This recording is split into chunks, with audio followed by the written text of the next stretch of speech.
Have you ever had the experience where you buy a piece of clothing, maybe at a more expensive store than you normally would buy a piece of clothing, only to have it sort of malfunction, if you will?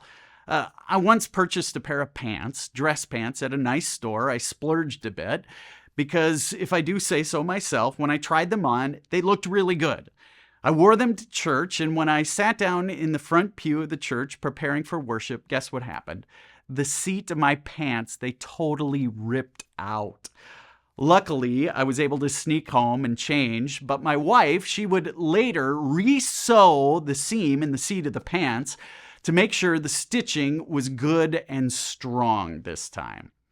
Paul, as he closes his letter to the Corinthians, he takes care in these final passages that the stitching, which holds together his relationship with the church in Corinth, that it's not going to become undone.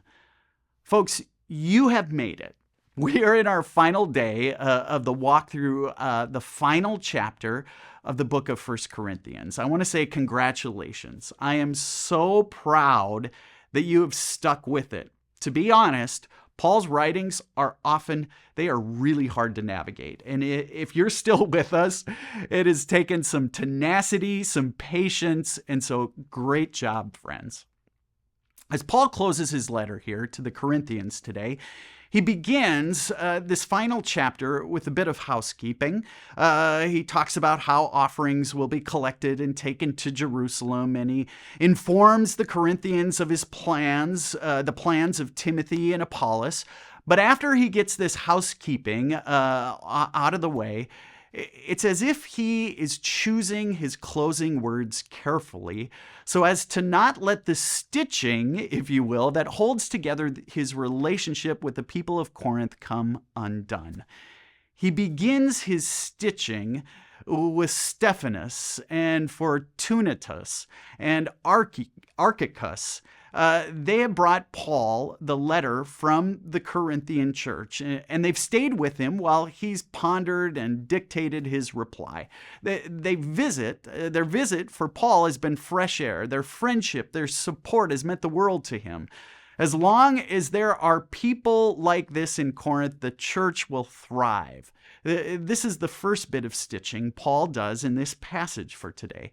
The second piece of stitching he does pertains to Aquila and Prisca, Jewish Christians who had been members of the Corinthian church from its earliest days. They're now in Rome, and Paul encountered them, and they send their greetings to the church in Corinth. For Paul, he wants to remind them of yet another bond of friendship shared between Paul and the people of Corinth. Paul just keeps on stitching, telling the people of Corinth that all of the Christian communities he has visited send their greeting to the people in Corinth.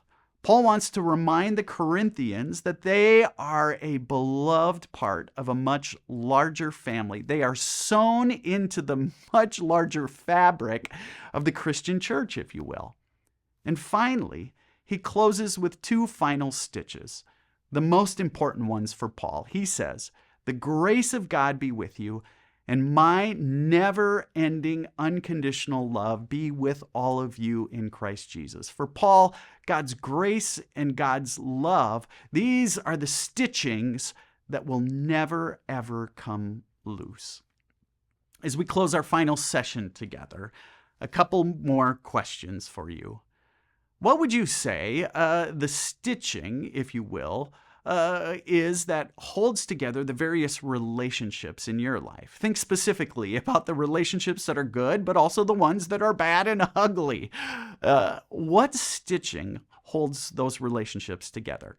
And secondly, what would stitching those relationships together with God's grace and love do to those relationships, especially the ones that are more difficult?